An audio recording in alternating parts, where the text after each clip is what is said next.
Bem-vindo a bordo! Nesse vídeo nós vamos falar de um dos grandes interceptadores da Guerra Fria.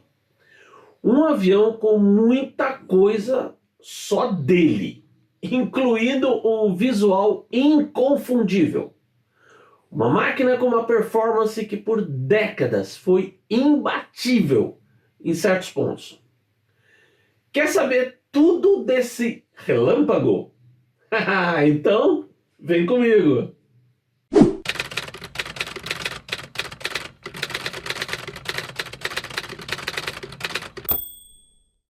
Acomodado aí no seu cockpit? Dá já o seu joinha nesse vídeo, compartilha nas redes sociais e ativa as notificações para saber de tudo do canal.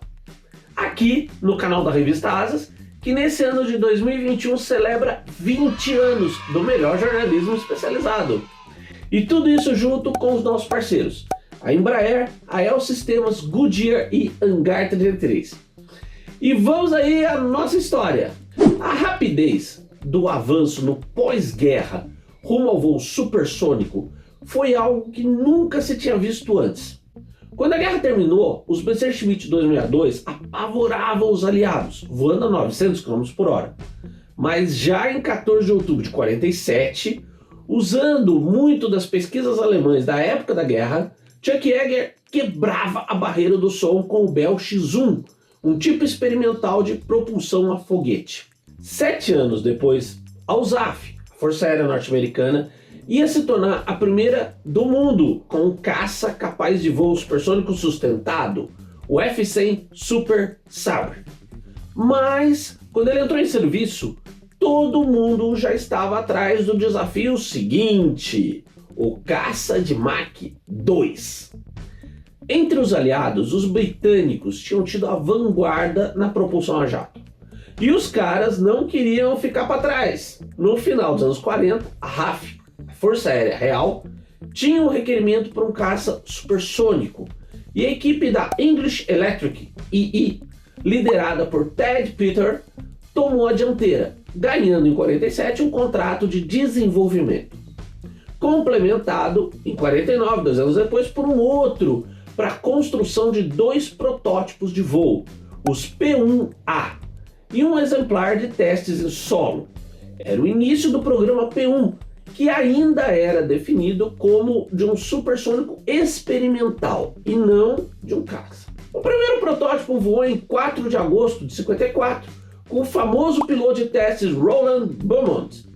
Não dá assim pra gente dizer que fosse um avião bonito, mas era criativo, sem dúvida. Os P-1A tinham 2 turbojatos Armstrong Siddeley Sapphire, sem pós-combustão, montados um sobre o outro, dentro da fuselagem traseira, numa solução para reduzir a área frontal, de jeito a melhorar a aerodinâmica, com uma única grande entrada de ar no nariz. As asas tinham um inflechamento muito acentuado, mas com as pontas cortadas, fazendo um ângulo reto com a fuselagem, dando uma aparência assim de uma asa delta, com um corte, um dente nos bordos de fuga, junto da fuselagem. Mas os 2 P-1A se mostraram promissores em voo. Quem ia imaginar, né, com aquela aparência? E aí veio a encomenda de 3 P-1B, que seriam protótipos de um caça-interceptador supersônico de série. Só que os britânicos tinham perdido a corrida do caça de Mach 1. Então eles decidiram ir logo atrás de Mach 2, 2 vezes a velocidade do som. Os P-1B tinham 2 turbojatos Rolls-Royce Avon, com pós-combustão, uma empenagem maior, instalação de um radar de interceptação com a antena no cone difusor no nariz, como o MiG-21, um cockpit mais elevado para melhor visibilidade e um armamento básico de 2 canhões Aden Mark IV de 30 mm sobre o nariz e 2 mísseis RR Firestreak. Agora, na boa, esses canhões eram um negócio assim bem para inglês ver, tá? eles quase nunca eram usados, porque o clarão dos disparos ofuscava a visão do piloto. Na boa, geralmente os bocais das armas eram até mesmo tampados para reduzir o arrasto. Isso não só rolava com os Lightning da RAF baseados na então Alemanha Ocidental, que tinham uma segunda missão de ataque ao solo. Mas segue em frente. O primeiro P-1B voou em 4 de abril de 57, também com Bormann. E já em 25 de novembro de 58, um dos P-1B passava de Mach 2. Aí eu ficou feliz! Um pouco antes desse voo memorável, o chefe do Estado-Maior do Ar, Sir Dermot Boyle, tinha batizado oficialmente o novo caça interceptador de Lightning. A primeira encomenda foi de 50 caças, na versão inicial F1. O contrato assinado em fins de 56. E o primeiro deles voou em 3 de novembro de 59. E o Esquadrão 74, os Tigers, em Coltshaw, tornou-se a primeira unidade totalmente operacional com Lightning em 61. O novo interceptador era construído na maior parte em alumínio, com algum uso de aço e umas pequenas partes em titânio. O trem de pouso triciclo tinha um único pneu em cada perna, e esses tinham de ser substituídos a cada 7 pousos. A roda no nariz era fixa, de modo que o piloto manobrava em táxi, aplicando os freios diferencialmente nas rodas das pernas principais. E esse piloto no cockpit tinha um assento ejetável Martin Baker BS-4C Mark II, capaz de ser usado em altitude zero, mas com a restrição de uma velocidade mínima de 167 km por hora. E os motores? Esse é um ponto muito especial na história desse avião. Cada turbojato do F1 dava um empuxo seco de uns 5.100 kgf e no máximo de pós-combustão até 6.500 kgf. A partida era dada com um sistema à base de nitrato isopropílico, uma substância altamente tóxica e corrosiva, capaz de queimar sem a presença de oxigênio. Só a fumaça, se invadisse o cockpit, já era perigosa para o piloto. 13,5 litros desse veneno iam em tanques internos, o que dava para 6 partidas dos motores. Mas tinha que reabastecer. Era um bichinho encardido, mas era avançado para sua época. O radar ferrante AI-23 e o sistema de controle de fogo permitiam ao F1 fazer interceptações de dia ou de noite, com tempo ruim. O sistema de navegação primário era apoiado por um sistema de pouso por instrumentos, e tinha rádio VHF e um sistema de identificação de outras aeronaves amigo ou inimigo. Eu já falei do engodo, que eram os tais canhões de 30mm. Então tudo que o piloto tinha de armas para valer mesmo eram 2 mísseis Arar Fire Strike, guiados por calor. Só 2. Acabou, mano. Você tá por sua conta. Eles eram levados em pilones nas laterais da fuselagem frontal, sob o cockpit. Na prática, os ADEM raramente eram usados, como eu falei. Tá com vontade de ser piloto de Lightning depois disso tudo? Mas piloto de caça é uma raça à parte. E os da RAF então nem se fala. Os caras já vinham voando os Hunter subsônicos e aí ficaram super entusiasmados com o novo jatão. Não só era supersônico, era Mach 2. E tinha uma razão de subida, uau, estonteante. Parecia um foguete. Podia chegar a 15.000 metros por minuto.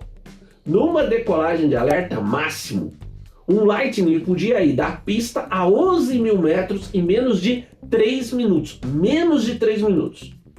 Na sua época, nenhum outro caça fazia coisa igual. Nem o F-104, o foguete com asas da Lockheed.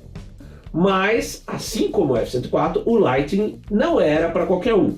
Ele tinha umas malícias perigosas, como velocidades altas de stall e de pouso. Por essas e outras, no típico humor inglês, muitos da RAF, em vez de Lightning, o chamavam de frightening, assustador. Outra coisa, como era comum nos caças supersônicos da sua geração, uma das piores limitações do Lightning era a autonomia. E isso ia acompanhar o caça por toda a sua carreira, desafiando todas as medidas tentadas para resolver o problema. Por exemplo, em 61 apareceu o modelo F1A, cuja grande diferença era ter uma sonda para reabastecimento em voo. Aliás, esse lance de combustível está por trás de uma das melhores histórias com o Lightning que eu conheço. Consta que numa interceptação a um Tu-142 Bear sobre o gélido Mar do Norte, o piloto do Lightning perdeu o contato com o avião-tanque Victor, que o devia reabastecer. Já quase a ponto de ir para o posto de emergência na Islândia, se conseguisse chegar lá, né? O piloto da RAF ouviu surpreso uma comunicação por rádio do próprio Tupolev, dando a distância e a direção do Victor, detectado pelos sistemas do aparelho soviético, permitindo então ao Lightning encontrar o reabastecedor e voltar em segurança à sua base. Ao fim da sua emissão, o russo ainda desejou English Electric MiG, bon voyage. Pois é. Diz a lenda que uma vez perguntaram ao piloto de Lightning quando, numa missão padrão de defesa aérea, a situação de combustível ficava crítica. E o cara não pensou duas vezes na resposta. When you put the engines on. Sem mais palavras. E vai, mesmo com tudo isso, os Lightning tinham a tarefa estratégica de proteger algumas das instalações de mais alto valor militar do Reino Unido, como as bases dos bombardeiros de longo alcance da Força V da RAF. E também, como na historinha que eu contei, com a chegada dos F-1A, interceptar aeronaves soviéticas intrusas, como os Bear e os Tu-16, de reconhecimento estratégico marítimo sobre o Mar do Norte, em alerta de reação rápida, o QRA. Desse jeito, na segunda metade dos anos 60, os Lightning eram o elemento central da defesa aérea das Ilhas Britânicas.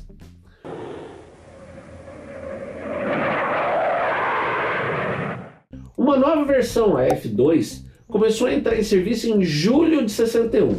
Tinha novo turbojato, usava o 210R e uma eletrônica mais avançada, incluindo o novo radar AI-23B, que permitia interceptações em rota de colisão com o alvo. O radar anterior só permitia interceptações à aproximação por trás, na posição chamada aí das 6 horas. E foi por essa época que o Lightning recebeu um novo míssil Arar, o Red Top, que substituiu o Fire Strike. E ele veio com uma nova versão, o F3, que se tornou operacional em 64. E sempre o velho problema, esse F3 tinha asas reforçadas para 2 tanques extras de 1.182 litros cada. Mas olha só, não eram levados sob as asas, como tudo quanto é avião que já ouviu falar, mas sobre as asas. Pois é. E em sequência veio o F3A, com um tanque ventral muito maior e mais longo. A última versão que somava as melhorias do F3 e do F3A foi o F6. Para você não dizer que eu esqueci aqui, né, Kowalski? Deixa eu mencionar um jato tão cheio de truques como o Lightning exigiu uma versão de 2 lugares para treinar os pilotos, que foi o T4, que começou a ser entregue em 62 e foi seguido depois pelo T5. Os dois tinham 2 ocupantes nesses aviões, eram lado a lado, seguindo aquele tipo do Hunter, que segundo os ingleses dava melhor interação entre o instrutor e o pupilo. E só a RAF operou esse interceptador radical? Para sua surpresa, não.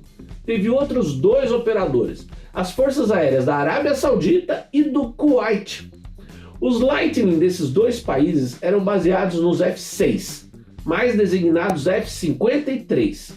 E tinha uns lances só deles, tá? Como um pylone sob cada asa que podia levar armas, como 2 bombas de 450 quilos ou até 2 pods de foguetes não guiados franceses SNAB, de 68 milímetros, cada pylone. Além disso, cada pylone desses, sobre as asas, podia levar o tal tanque extra de combustível, ou outros 2 pods de foguete, ou uma bomba de 450 quilos. Olha aí nessa foto. E como se lança uma bomba de queda livre de cima da asa? Ah, fácil, meu amigo. Com um sistema de retardamento com paraquedas. Cadê o Jack Palance aqui? Acredite, se quiser. E esses Lightning sauditas se notabilizaram mesmo mais em missões de ataque, tá, do que como interceptadores. Tiveram inclusive o seu batismo de fogo contra alvos terrestres do Iêmen em 69. E acredite, mostraram-se eficientes nesses ataques. Bom, os últimos Lightning sauditas foram retirados de serviço em 86, duraram, hein? Já os do Kuwait pararam de operar em 77. Na própria RAF, a substituição começou no final dos anos 70, com a chegada dos F-4 Phantom II, de fabricação norte-americana. E os últimos, enfim, deixaram a ativa em 92. Foi o fim de uma era. O Lightning foi o último caça interceptador 100% britânico. O último puro malte de Sua Majestade. Que você conheceu aqui no canal da Revista Asas, comigo e com o Kowalski. Como sempre, não esqueça, pensar faz bem. Foi muito bom tê-lo a bordo, um grande abraço e até o próximo voo.